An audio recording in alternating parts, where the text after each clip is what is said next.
reports are centered on the work of 8, maybe 10 subcommittees, including communications, infrastructure, education, real estate development, economic development and jobs, arts and parks, block club, and public safety, which is headed by Roger Marsh, who's an experienced local veteran on the topic and who will be walking us through the public safety issues in the South Loop in a few minutes. But before we go on to Roger, I'd like to just note one thing. I want to invite you all to serve on the South Loop Go Forth, and I also want to tell you that it's manned by your friends and neighbors. So as we go through tonight, we understand that there will be some anger, some frustration, and some fear around many of the issues we're going to discuss. But I would like to ask, in as much as possible, that as we go through things, that we try to keep some order and some civility in as much as possible, because we want to try to get as much as we can out of this meeting tonight. So I thank you in advance for that.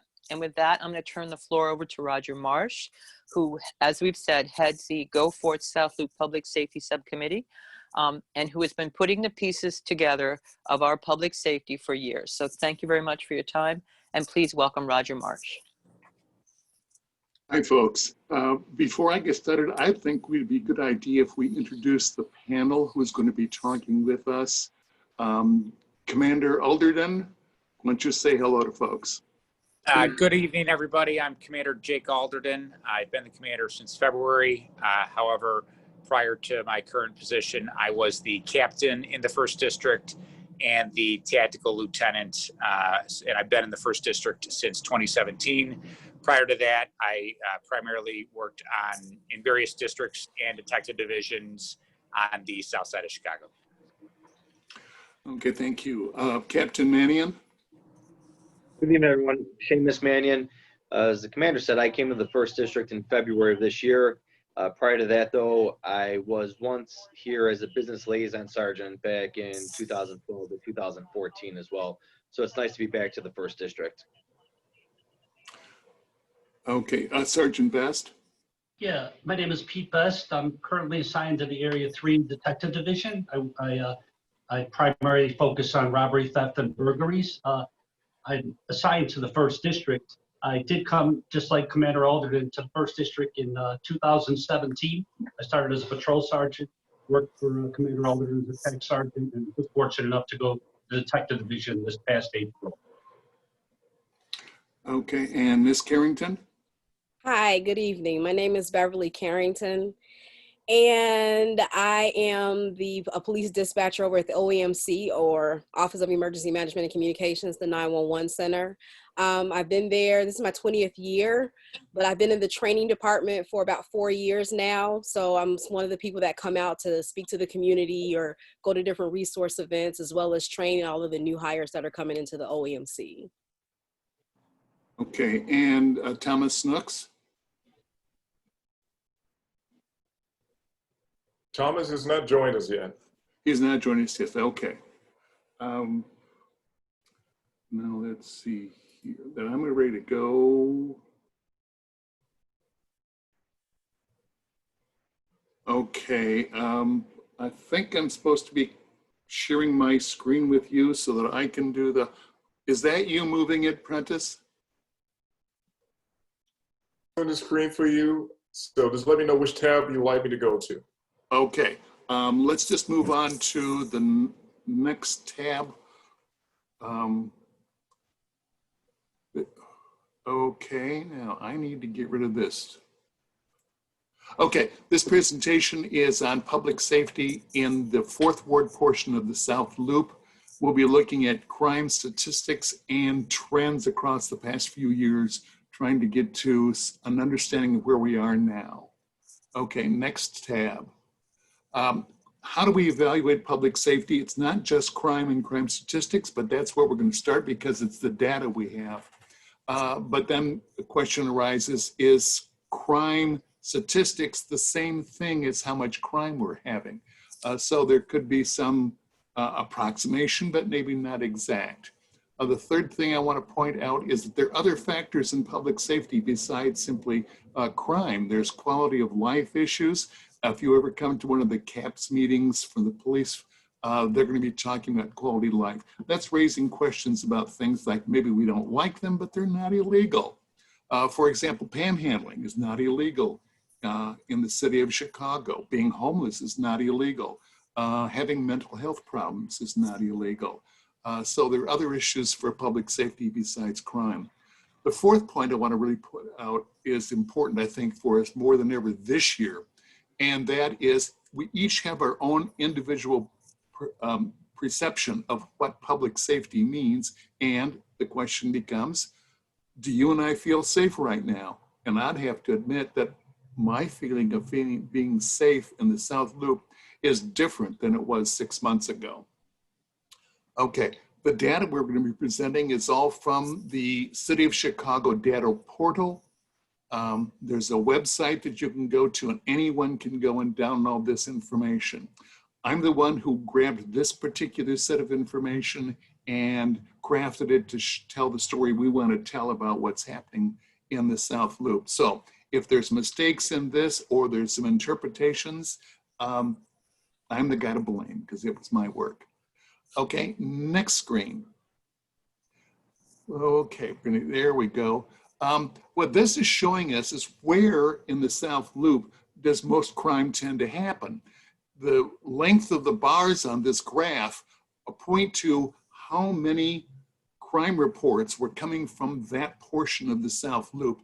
The top rank says 300 South. That means that's showing us the crime reports that came from Jackson Boulevard or the 300 block of the north-south streets that would be between Jackson and Van Buren. That same pattern happens all the way down, but the very last one says Roosevelt Road. That's because Roosevelt is the dividing line between the 4th Ward to the north and the 3rd Ward to the south. So that line is only showing the crime reports from the north side of Roosevelt Road. If we were showing the south side, that would include issues like crimes around Jewel, around Starbucks, around the BP station. So that would be much bigger. But the point I want to make, and yeah, Prentice, this is the top right part of this. So if you go up, nope, the other way, up. And okay, there we go. Red alert. Approximately 1/3 of all crime in the 4th Ward portion of the South Loop happens within 2 blocks of the Roosevelt CTA station. Generally, the more residential location, the safer it is. And the more commercial a location is, the greater the risk. So if you're walking through Dearborn Park 1, you can probably be pretty nonchalant. But if you're near the Roosevelt CTA station, I'd suggest you keep your eyes open. Okay, next screen, please. This is showing us the number of crimes per month for the last 3 years. This particular slide is the entire 1st Police District, which goes from the top of the loop all the way down to 31st Street. You can see that the blue line is for 2017, the red for 2018, the green for 2019, and then I have just shown the first 2 months of 2020 with the yellow line. Pretty much consistent, very similar, not changing. So our recent past has been not great increase, not great decrease, but a pretty much constant presence of crime across the district. You want to go to the next slide, please, Prentice? This is going to show us the same kind of information, but this is only for the this is only showing us the 4th Ward portion of the South Loop. So you can see that line's a little bit more varied, but still pretty much the same. For 2016, 17, 18, 19, and even the beginning of 2020, pretty consistent. But what happens after January, February of this year? Some things changed. Next slide, please.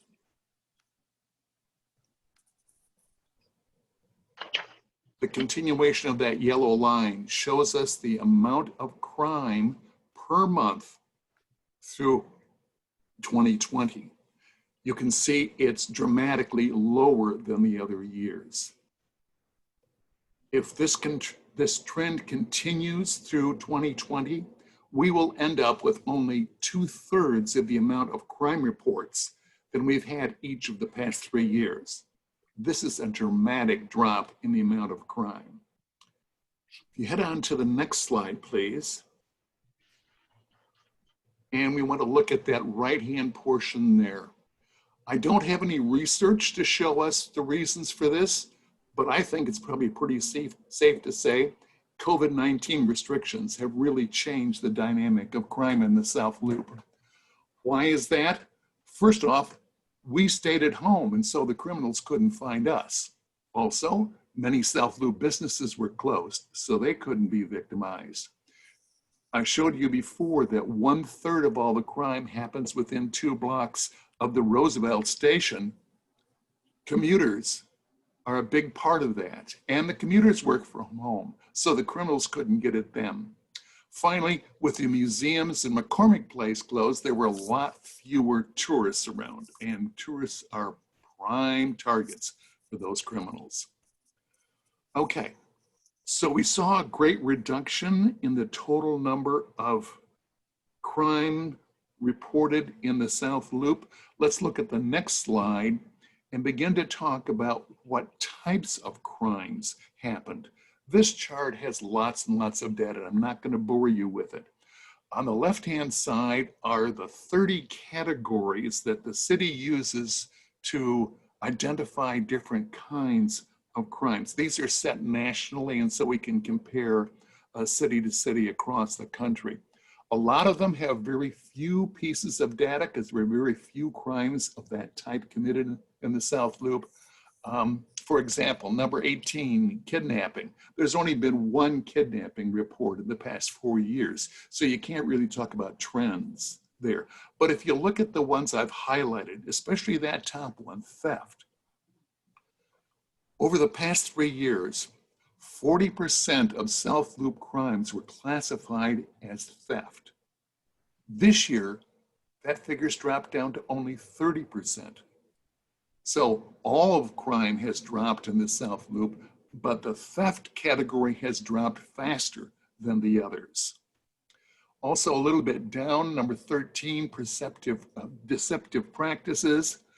Theft is they took your stuff. Deceptive practice is they tricked you out of your money.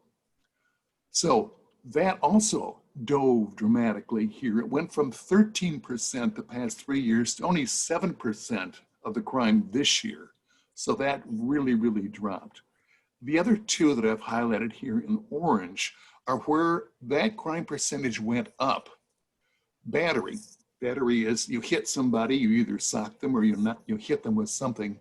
That increased modestly. It went from 15% to 18% this year. Now, because the total number of crimes went down so dramatically, there's still fewer battery crimes this year than there have been in previous years. That's not the case with criminal damage. Criminal damage went up dramatically as a percent of our crimes, and therefore remained about as many criminal damage filing reports as there were each of the past 3 years. So have the types of crimes changed? Not very much. They've pretty much been consistent. But let's go on to the next slide and talk about what has changed. Because in the middle of this year, something else happened. This graph shows us the number of crimes reported each day from April through the end of August.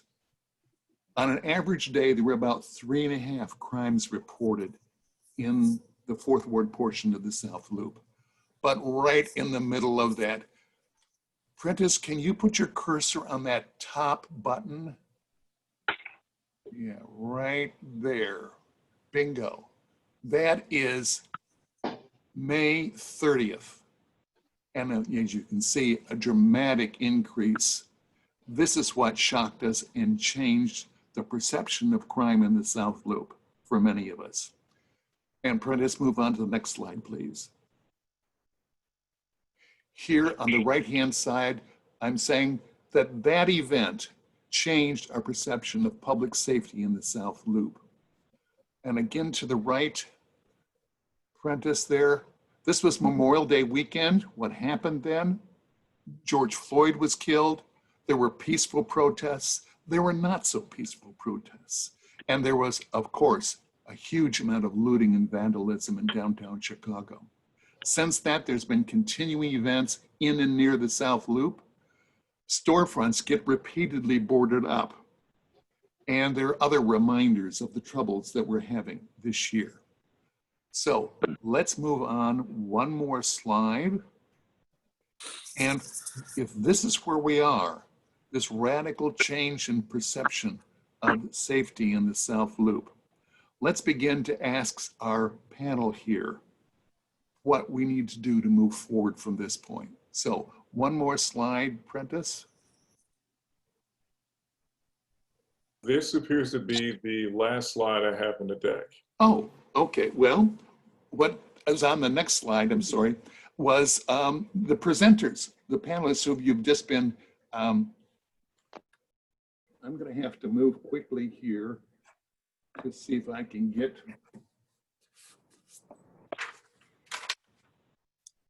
Prentice, I think you Okay. can use the arrows on the left at the bottom. Oh, I have, and that's it. That's the end of that. I'm sorry. We're on the right. Okay, so what I've got here is the list of the questions that we wanted to ask. Now, we've really been overwhelmed by the amount of questions all of you have sent in to us. So we're going to come through the ones that were sent to us previously before today. Hopefully we'll get through those and then we can start moving on. But what I'm going to do is read the questions that we collated from the earlier submissions from all of you. First one, the events of Memorial Day weekend overwhelmed 311 and the police force. What could we do? And I'm sorry, that should be 911, of course. Overwhelmed 911 and the police force. What could we have done better to handle such an emergency? Commander, why don't we start with you, and then if others want to add in, they can do so. Sure. So what happened during those riots was something of historical proportion, obviously, something we've never seen. Nobody with any amount of tenure in the police department has ever seen anything that came close. And the 911 system, as well as the police department, had no warning that thousands and thousands of people were going to come downtown and begin attacking the police, burning the vehicles, looting the stores, and subsequently burning the stores. So, obviously, if anyone had known that that was going to be the what was going to start at about 1 o'clock in the afternoon, certainly we would have been able to have additional resources in play. Hindsight's 2020. Obviously, that would have been great to know that that was going to happen. There was no advance warning that any of these things were going to play out. Since then, I know it's been advertised a little bit. The department has spent a tremendous amount of time working on plans. The first 18th district, myself, Captain Mannion, and the entire command structure at the police department, as well as in the mayor's office, have worked on and developed plans to prevent egress and then subsequently deal with situations that we saw on May 31st or May 30th, and then again on 10 August. So there is a plan to immediately lock down the footprint of the city, and that is the guide or the map that we'll be using from now on. Thank you. Panelists, anyone else who wants to chime in on this question? Roger, Ms. Carrington is from OEMC, so I think she'd be a perfect person to. Ms. Carrington, can you hear me? I think you're muted, Ms. Carrington. I'll try and unmute you. There we go. There you go. Yeah, sorry about that. Yes, I want to talk about the 911 portion of it. Just like he said, we were overwhelmed in that we didn't know it was going to happen. We have not seen that kind of call volume. I want to say it was in the 60,000 the weekend of the looting that happened. No, I have never seen that kind of call volume in the 911 center. I've been there for, this is my 20th year. And what we can do, or what I'd like to tell people, is to still call, to continue to try and call. And to give you a couple of pointers on when you're calling 911, some of the information that we'll be looking for when you're calling 911, I like to refer to it as the 5 W's. First off, we want to know where you are. Always know your location of where you're calling from, and be able to give us either 2 cross streets or a good address so that we know where we're sending the police. We want you to be able to tell us what prompted you to call 911, what's going on when you're calling 911, what do you see happening? We want to know about who is involved. Is this call related to you, or is it related to someone else? Are you calling on behalf of someone else? Because if you aren't the victim, absolutely, you can be anonymous. I understand that when people are calling, maybe they don't want to leave their name and information. If you want to be anonymous and you aren't the victim, let us know that. Just tell us you want to be anonymous. Absolutely, we can make you anonymous. If we're asking for your name and number, it's simply as a matter of record of the call, but you can completely be anonymous. We want to know about when did this happen? Is it happening right now, or did it happen 10 minutes ago, or is this just a report that you're making because now you just need the report? We want to know about weapons when people are calling in. We want to know if there are any weapons involved, and the weapon may not be a gun or a knife. The weapon might be a chair. The weapon can be a pen. Anything being used to cause physical harm, physical damage or harm to someone else, let us know about that. Again, that's going to the officer's safety, because we want to keep the officers safe so that they can keep the citizens safe. We want to know about any additional information, and that additional information can be anything of the nature of clothing descriptions. How many people are involved? If you see, if it's a man or a woman involved, if you have a car description, a direction of the vehicle. I am so sorry that my 2-year-old just came into the room. But I apologize. But we want to know about all of that information. We want to be able to give you as much information. You would be able to give us as much information as possible so that we can then relay that information to the officers that might be responding to that location. I am so sorry. It is fine. What's a Zoom meeting without being With the having one person, I am sorry that I am the one person that has PewDiePie show up. Yeah, so hold on, Ethan. There. Okay. Yes. So we want to know about all of the information that you have when you're calling 911. Normally, our call volume has definitely decreased during the pandemic. I completely agree. People have been sheltering in place, and if they're sheltering in place, it means that they're not calling the police. But what it is now it's opportunity.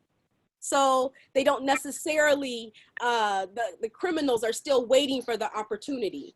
And we don't want you all to become complacent when you're going to your cars and when you're doing whatever, because there are not as many people outside anymore. And since there are not as many people out, then we don't want you to become a victim. But we do want you to be vigilant. And when you see something, we absolutely want you to say something. We absolutely want you to call 911.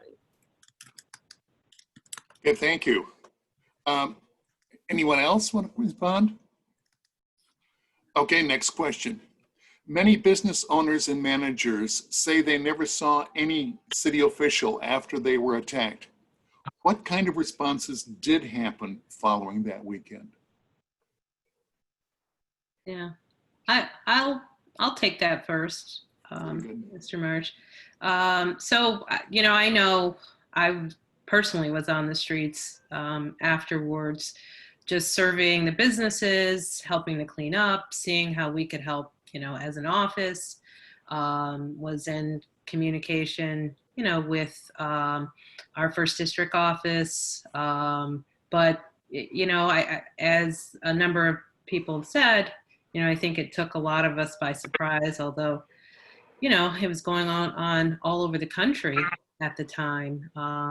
But, I know personally our office really fielded calls about, helping from anything from, financial help that the city was either doing or organizations that we could put people in contact with. But certainly there was a presence. Obviously, there was a lot of destruction, and so we couldn't help everyone, but we certainly were trying to do so on our end. And, have been doing so for some time to come as more resources have been rolled out.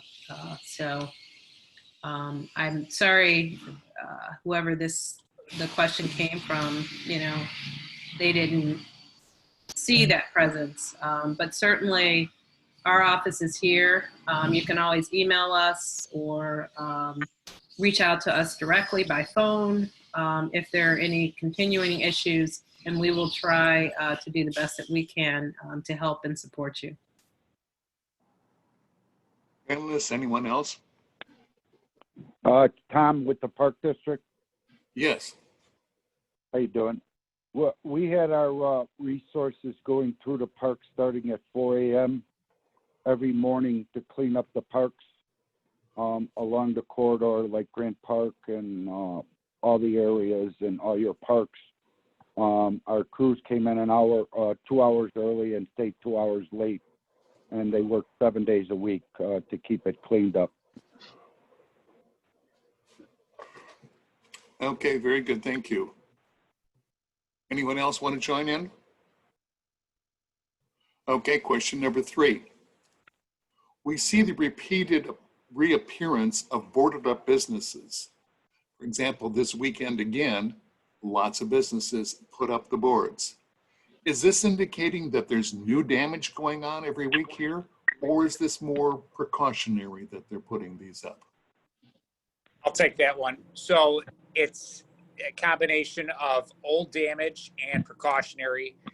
As I understand it, I know that glass is exceptionally expensive and it's either being protected or it's custom and still on order to be replaced. But the only dates we've seen any sort of notable damage was during the initial Friday, Saturday events in May. And then again on August 10th, when we again saw widespread damage and looting. Those are the only 2 instances where we've seen any sort of noteworthy damage. So there was significant damage on August 10. It didn't get nearly to the point where it did on 30 May, but there is some new damage, particularly on the north end of the district, and then again over by Target at Clark and Roosevelt and a few isolated places. Okay, any other comments? Okay, number 4.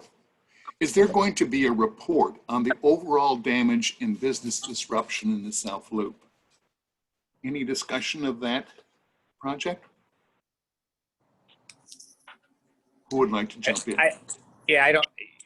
So, we have all the statistics. You were speaking earlier about, what's reported, what's not. I will say this, certainly, and I have them all if anyone has any questions for me about where they stand.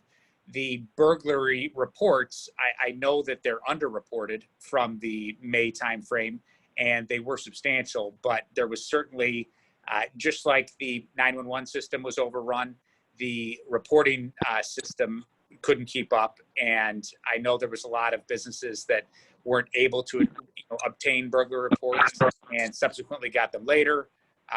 So I'm sure that there's, even if you just looked at the total burglaries right now, that number would be underreported. My statistics are all for the entire district as a whole. So basically from, the river to the north, 31st Street to the south. And as far as, a separate report, if one comes out of the mayor's office, maybe for the city as a whole. I know the inspector general was working on one, but no, we are not compiling a first district report, but I could certainly speak to any statistics for burglaries, thefts, robberies that we saw from that time frame and for the year in total. Okay. Very good. Next question, and perhaps this one goes to Pete, goes to you. What has been accomplished in arresting and prosecuting looters, vandals, etc.? In other words, what's the clearance rate happening here? Sure. So, Mr. Marshall, in regards to that, I guess we don't know what the outcome is going to be. So far, we've experienced extreme cooperation and from the state's attorney's office. We have been able to present the cases to them, and they've been approving our cases for felonies each and every time.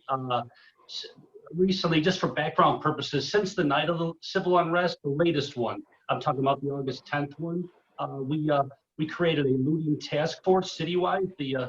And that's based out of the Area 3 Detective Division, which is located at Beaumont Western. It's comprised of 2 sergeants, myself being 1 on a day team, and then 10 detectives. We've also sought the help of our narcotics team, who is responsible for doing buy-bust missions, normally with narcotics, but we've parlayed that over into them going online and engaging with individuals for the purpose of buying stolen merchandise, which we can say with 100% certainty was stolen during the looting. We've also then enlisted the help of our fugitive apprehension unit, who are going out and grabbing these folks that we've identified from stored video. We started the task force on the 12th of August. We've had 93 arrests to date. All but 3 of those have been felonies, and those include charges of burglary, looting, felony theft, and there's also another class 2 felony on there for online sale of stolen property. Again, we've been getting the felony approval. Now we need to wait and see what happens now with these cases a month from now, when this isn't in the news, dominating the news as much now. What will the state's attorney do then? We hope we continue with these with successful prosecutions. I am troubled though by a couple of incidents. For example, 2 of the individuals we arrested for this buy-bust thing we do with the undercover officers were arrested the night of the looting, and they were already out. One was arrested 2 days after the night of the incident. She was only given a $250 bond. Well, it was a $2,500 D bond, but she posted $250 cash, and she was out that day. And then 2 days later, we busted her for selling the stolen property. But so the short answer, as far as what's going to be accomplished, I hope by arresting all these, by putting out these seeking to identify bulletins, which we've been doing on a daily basis, it provides a deterrent. I can tell you it has been successful. We had, and I don't know if you guys know this, we had 298 citywide incidents that night of burglaries across the city. 73 of those incidents were here in the 1st District. So we set up the task force. We've been overwhelmed by the response from the public. We've had over 1,300 emails received on our looting tip line, and I can provide that if you guys want when I'm done, if anybody has information to give. We've also received 390 tips on the phone. The businesses and the hotels have been great with the video surveillance. They provided us with over 1 terabyte of video. That's, if you don't know, that's over 400 hours of viewing. We just 6 firearms have been recovered since we've gone and making these buy-bust missions. We've made some good success so far, a dent, but the end game is to ensure this doesn't happen again. That's obviously what all of us want to prevent. And we just want to find out, and we still don't have a definitive answer, how this was organized. What did we miss? Our brass is and myself are finding it difficult. It just organized online, that somebody just sent out a tweet or a Facebook post and said, let's go downtown and loot. I mean, and why did they pick August 10th? these are questions we want to know. Was it really because of the shooting the day earlier in Englewood, or is there something bigger, a criminal network we're missing behind this? So we just, I guess time will tell is the short answer, is if this has been a success. I hope so. Let me just add that Sergeant Best really has put, as you could tell by his passion, that's what's really, I think, going to change things for the better. Is that, I mean, just today, Pete emailed me 19 different people that we are subsequently able to arrest and charge with felonies from this incident. And they're all familiar faces that, you know, a lot of First District members arrested on the night of August 10th. And the fact that we can subsequently charge all these people with felonies, obviously in the mass chaos of August 10th, we were just trying to grab people out of stores, document which store they came out of, and charge them with a city charge. And now Pete's been painstakingly going through, reviewing store video, matching up offenders, and charging them all with the felonies that they deserve. And my hat's off to him and his team. They've been really working around the clock on this. And I certainly hope that and believe that that is going to change a lot of this for the better. Very good. Great. Anyone else want to join in? Okay, next question. Perhaps back to you, Ms. Carrington. We've had residents who have told us they were told to call 911 to make sure that calls for service were being logged. But the residents reported that sometimes they were not getting reported at all. Perhaps you could talk a little bit about what someone should expect back from calling 911 and filing a report. Okay, Ms. Carrington, you need to unmute. Right.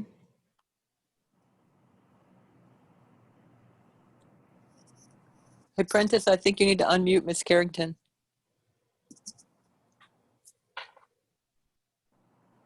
Okay, I'm sorry. Okay. I unmute myself because my son decides he wants to come in, and I don't want to him to disrupt the meeting too much. But I want you to always call. When you're calling 911, please know and understand every call that comes into the 911 facility, we have a record of. We respond to the calls for service as they come in a priority system that we already have that is kind of defaulted. So we have our priority 1s, priority 2s, and a priority 3. The priority 1 is indicating that there's imminent threat to life. So when there's imminent threat to life, that might be the shots fired or person shot or battery in progress. Right. And we also have a priority 2. Priority 2s would mean that the immediate threat has dissipated, but the offender is still nearby or on the scene. We also have a priority 3, and the priority 3 will be the nuisance complaints. So loud music disturbance, municipal ordinance violation, smoking ordinance violation, permit parking violators. So when you call in, we're going to ask you those questions, how I went over about the 5 W's earlier. Thank you. When I went over the 5 W's earlier, we're asking those questions to kind of ascertain what we're going to make that event that you're calling in. Every call, I can't stress it enough, every call for service, we have a record of all calls for service. And we're going to respond to them, again, dealing with that priority. I want you to still call, though. I want you to still call to let us know what's going on, because it is how the department allocates its resources, depending on those calls for service and where they're coming in from. So if you weren't calling, for whatever reason, if you weren't calling, then the department doesn't know that that's happening or that there is something happening that they need to address. And we want you to tell your neighbors to call. That's why I kind of think block clubs are very important. And thank you, Ethan. Thank you very much. Okay, I am so sorry. He waited until I was done talking to the meeting to decide to come in. But we do all of the calls. I don't know if the person that asked the question, if they're speaking on a call specifically that they made to 911 in which they didn't see the police and they thought that they should have seen the police, because that's something slightly different. But I can tell you that if you've called 911, we do have a record of that call for service. Okay, thank you. We're going to be moving on now to other topics of public safety in the South Loop. And the first one coming up on our list is the skate park at the bottom end of Grant Park. So let's first hear from Mr. Snooks. Can you talk to us about what you see going on at the skate park? Skate park is a unique area where we get a lot of kids from all over the city and all over the state. It's on the radar to come use it. It gets a little crowded. We have a truck that's assigned there, and they keep announcing for social distancing. I have a supervisor that has to visit that every hour since I got an email about the truck not doing what they were supposed to do. Chicago police have been helping us tremendously with the when the crowds get heavy there, or if they're drinking, or if they're smoking marijuana. We call the police and actually show the police where they are, and the police come right away and decide what the remedy is going to be. It's just an area that people really like to use, and we're doing our best to keep it at bay. There's actually not a number yet, and I've been asking my law department to come up with a number. What is the number for the skate park? When it hits that number, that's it. Nobody else in. I should have that for you guys within a week. And we'll continue to monitor it. I have trucks monitoring it overnight. I have trucks there during the day. And again, my supervisor that works for the park has to be there at least every hour to check on it, to keep that area safe. Okay, thank you. Are there other people who would like to speak to this? I just wanted to echo Tom Snooks has been doing a fantastic job. The Park District has had a very constant presence in the skate park. It is a meeting spot for youth from all over the city, and the majority of them are perfectly law-abiding. We really haven't had many issues over there. We had one shooting there, which was later in the evening after the park closed, but by and large, that park gets a tremendous amount of use, and everyone does so without engaging in any sort of fights or anything like that. So overall, the Park District's presence has been very effective, and we haven't had any other issues. Not to go past that, I did want to jump back. I had one question on my agenda here. Were we going to cover, it said, has crime increased in the South Loop? Is that, was that on your agenda as well? Yes, it was. Let's come to that next. Okay. Okay. Did anyone else want to comment on the skate park? Okay. So, yeah. All right. So has crime increased? Has crime increased in South Loop? That's a very long answer. I think part of crime is fear of crime, and I think we can all agree that the perception and fear of crime has certainly increased all over the city, and the areas surrounding downtown have especially been hit hardest by that. And the people that live here or actually are still working here feel the most vulnerable because they are witnessing, they see the boarded up windows, they see the lack of people, they see the tremendous increase in police presence right now. So I have no doubt fear of crime is absolutely much higher than it has been in recent years as a result of everything that's happened. As far as actual crime, you highlighted some of the, I think very appropriately, some of the things we've been seeing. Thefts are down tremendously. Well, thefts, there were no stores to steal from for months. So I would certainly expect that to be the case. Same thing, there's hardly anybody commuting on the CTA, so you do not have the pickpocket crews actively working, and those account for a significant amount of our thefts as well. I think it's important for, and here's the thing. Obviously, if your purse is stolen, crime's very personal to you, or if it's your daughter or somebody in your family who is battered by somebody on the street or spit upon, in a commission of a battery, that crime is very, personal to you. I'm going to touch on just some of the general, and this is district-wide, but this just kind of gives you a sense of what's been happening. So the burglaries year to date, which I did say I believe are underreported, are up 176%. So that's 317 versus 115. This data is good through this past Sunday.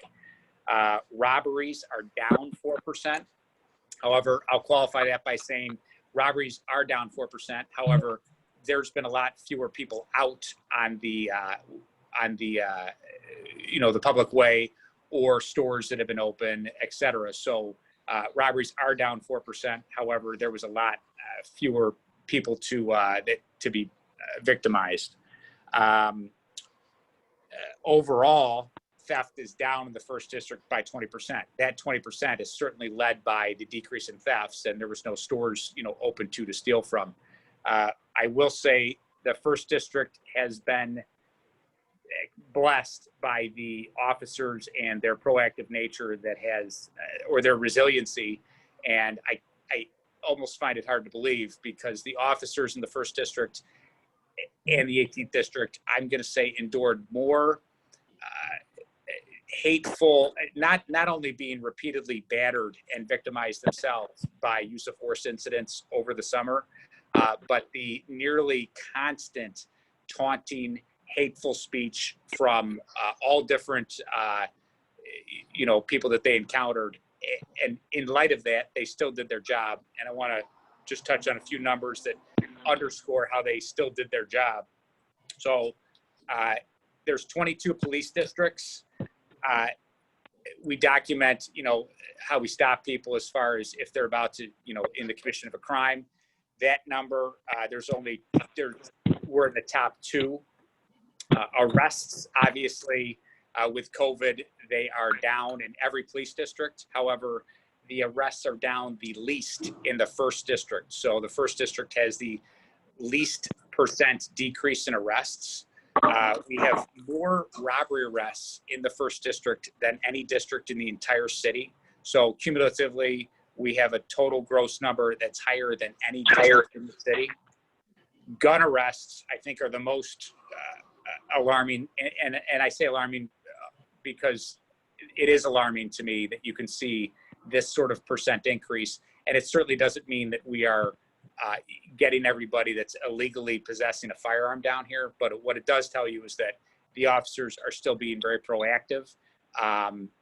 But it also tells us that there's an underlying problem with people coming down to the first district and arming themselves with firearms illegally. So in the last 28 days, the first district has seen a 675% increase in gun arrests. That's not gun recovered. That's not weapon turn-ins. That's people being actually physically arrested for illegally possessing firearms. A 300% increase year to date. So year to date, there's been a 300% increase in gun arrests in the first district. And when you compare that to 2018, it's a 490% increase. Compared to the closest district with an increase for the year, that district, and some districts obviously have a decrease for the year, is 53%. So the first district has a 300% increase, and the district that's nearest to that has a 53% increase. So I just want everyone on the call, whether you're a community net member or a business member, to understand that that's the kind of work that the first district officers have still been going. They're processing a gun arrest right now from over, I believe, at Jackson and Columbus. But they've never stopped their commitment, and they've continued to work and make the first district safe. Obviously, first and foremost on people's minds are always aggravated batteries and murders. So aggravated batteries, I mean aggravated batteries with a handgun. So year to date, we've had 16 in the first district.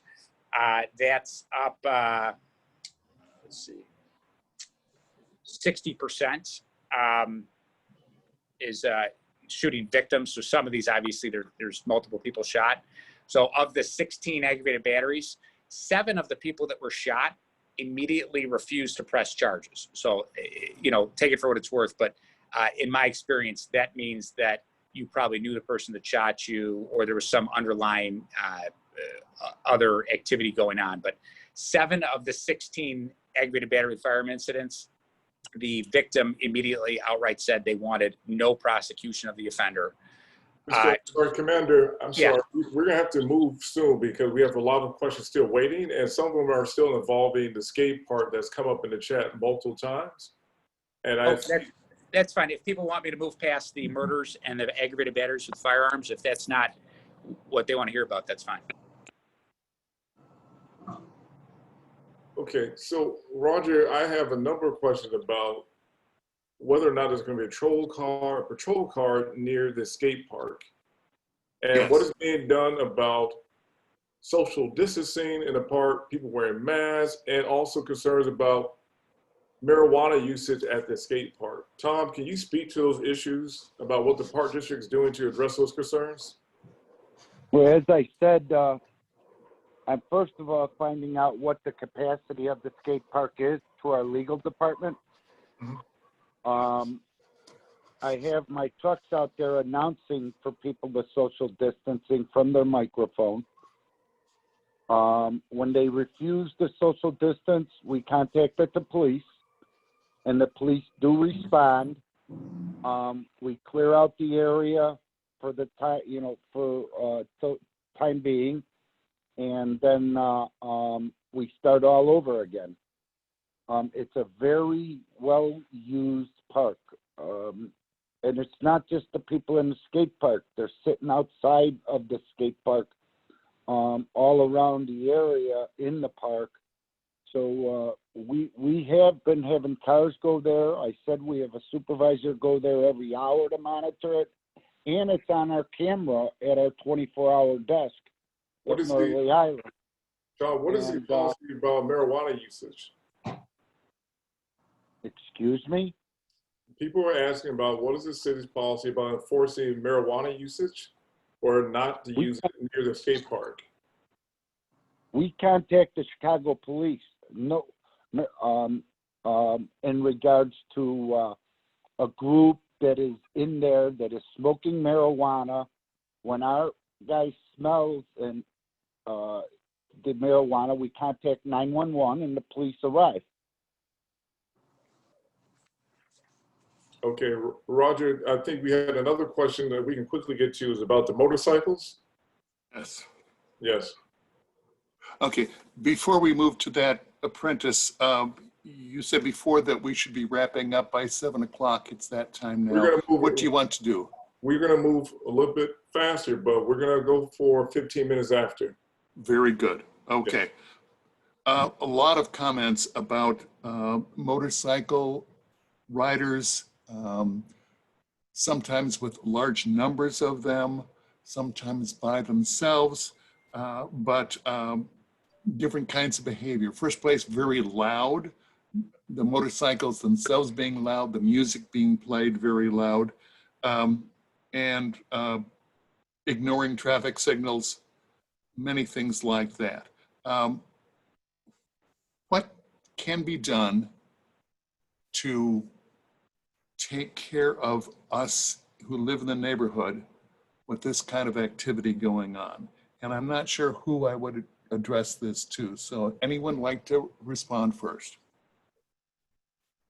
I'll take that one. It's been a recurring issue for years. The groups are absolutely lawless on their motorcycles. That said, they break traffic laws is what they do.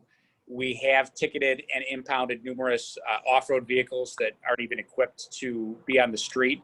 However, we experience the same behavior. We'll be in our marked or unmarked vehicles. These groups will pull up next to us, literally flick us off, do a wheelie, and attempt to have us engage in a pursuit, which we are forbidden from in our pursuit policies. So we cannot chase them for traffic offenses.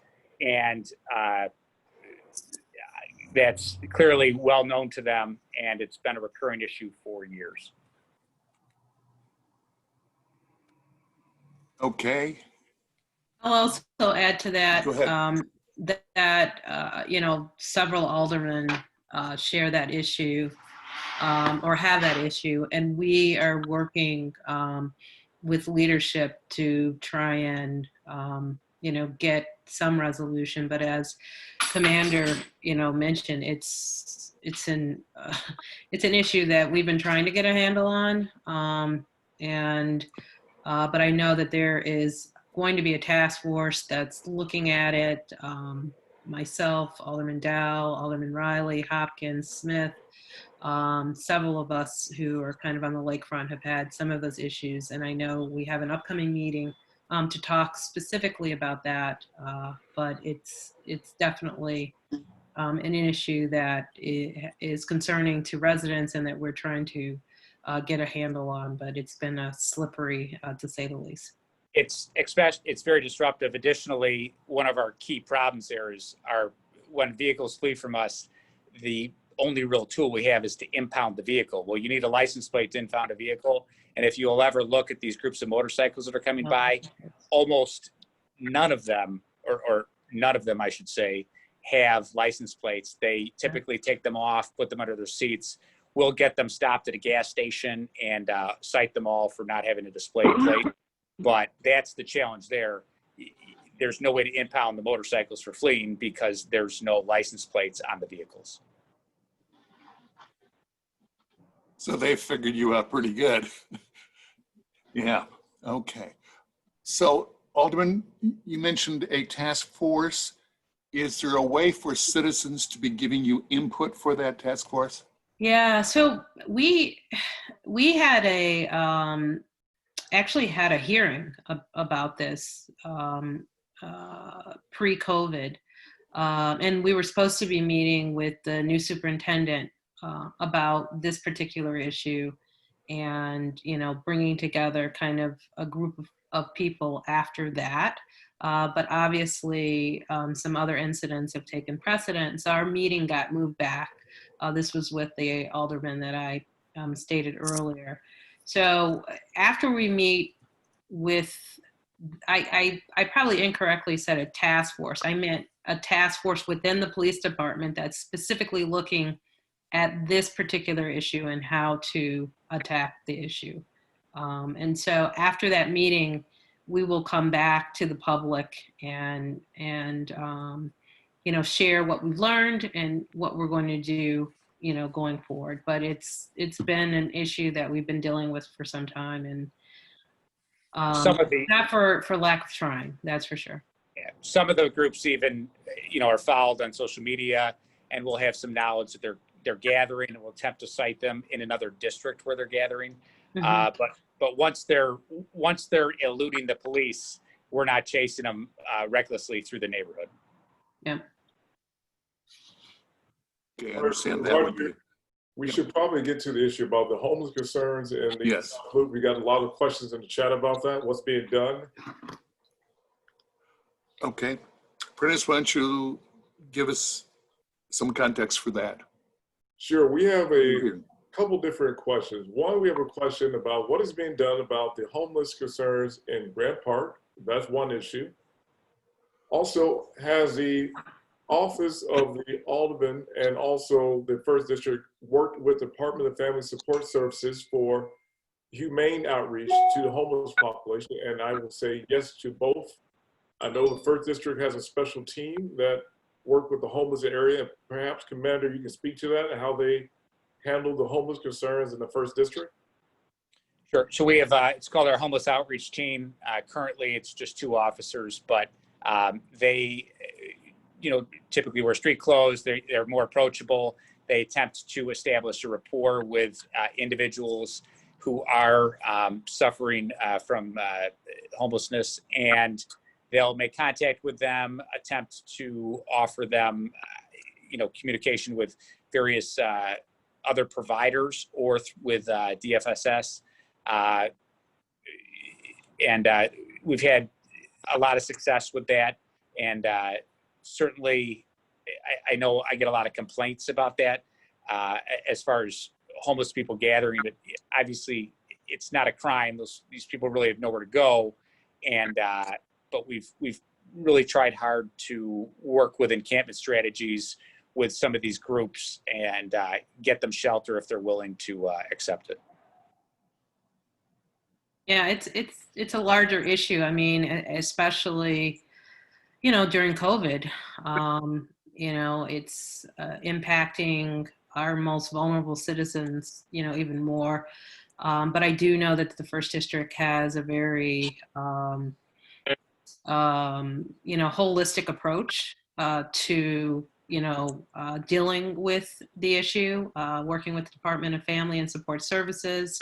I know, that the family of the Department of Family and Support Services is trying to find more settings or more locations for congregant living. And so, I know we also discussed most recently, I think earlier today, as a city council, how we're going to deal with, the issue long term, because, there's a lot of housing insecurity going on now, especially, during COVID.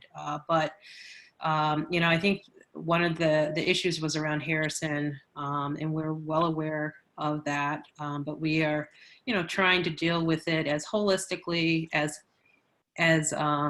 humanly possible as well, knowing that, as the commander said, that being homeless is not a crime.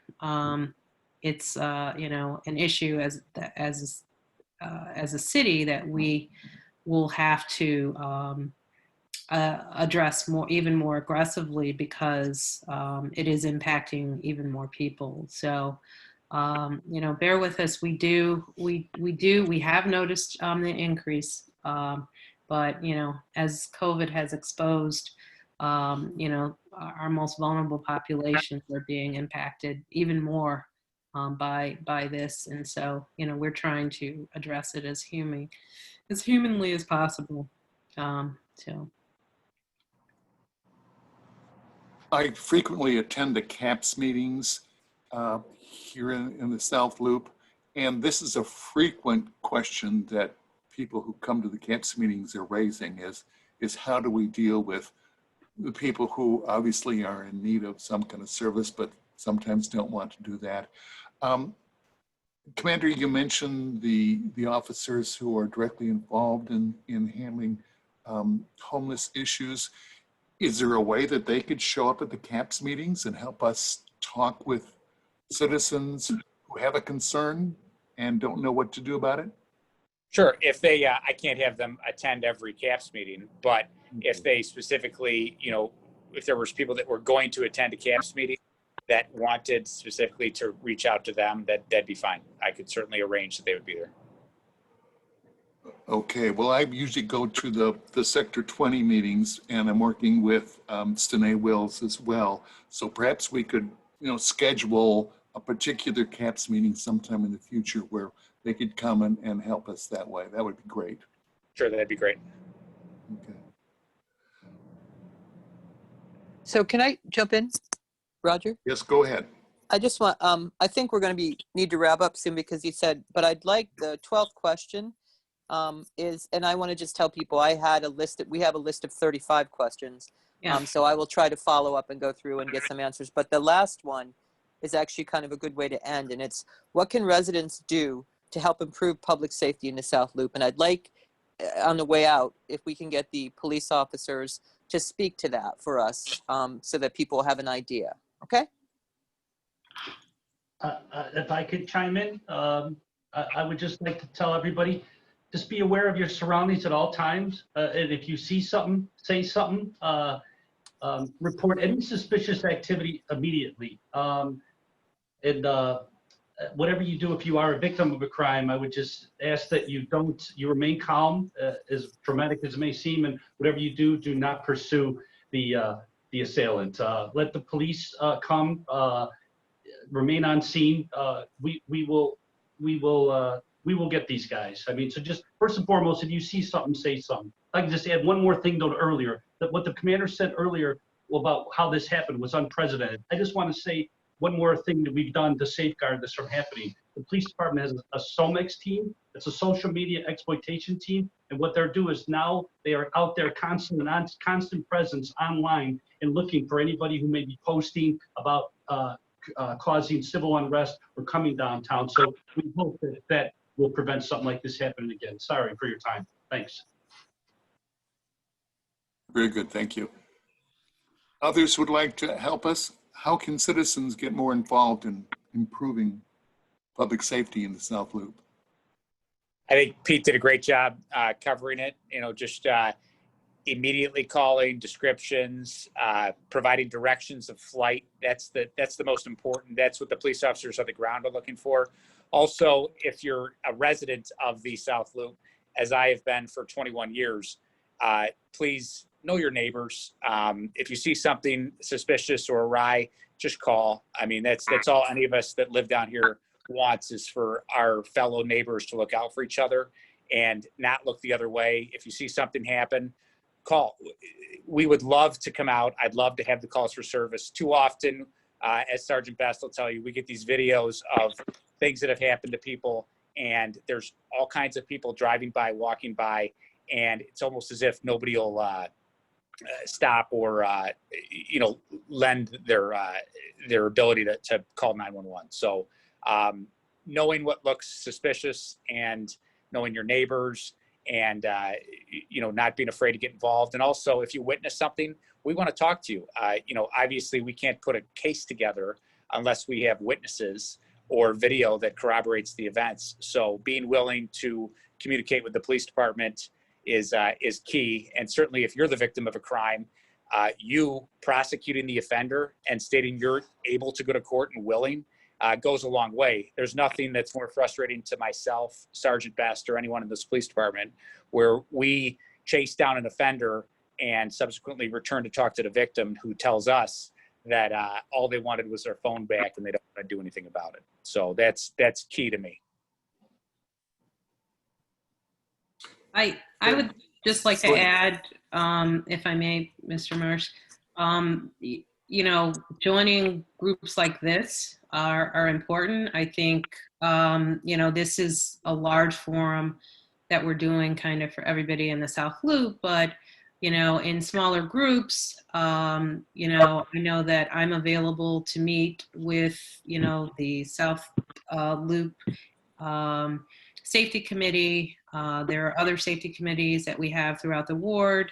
And so, you guys have access to me, and then I can help advocate for the resources that you need. So, please get involved personally in your community and, take the time to go to meetings. If it's not, safety that you want to get involved with, another, I think, mitigator to making sure your community is safe is joining your block club. The safest communities that I see in the ward are the ones that are the most organized, that have, phone trees, that know their neighbors, that speak on a more regular basis about what's going on, and then they call and use those resources effectively. So I would just say get involved before things happen, so that you could be proactive about your safety. And like I said, we formed these types of groups so that we can empower you guys as community members to let us know where your concerns lie, and then we can help you get those resources that you need. So that would be my parting word, to really get involved in the South Loop Advisory Council in one form or fashion. It's not all about safety, although obviously safety is a huge issue and an important one. So if that's one that you are really concerned about, please join the safety committee. And if you're from other parts of the wards or even other parts of the city, just get involved. So that's what I would say. Okay, as we're wrapping up, a number of the chats that I see coming through, and even many of the questions we didn't answer here, point to that this is just getting started. As Deb Rowland mentioned, we did perhaps 12 questions out of at least 35 that we've seen, and more ideas are coming across the chat the whole time. Possibility of continuing this dialogue or getting reports. What might be happening after tonight? Well, I will try to work with Prentice and the police to get answers to some of the questions that are written that I already had, that we didn't have before, and the ones that we got through Solo Safety 2020, so that because I have their emails, but the chats I can't do anything about. We've been trying to answer some of the questions in the chat as we go, as the meeting has been going on. And to the extent that we can, we will try and answer as many that our office can in the chat.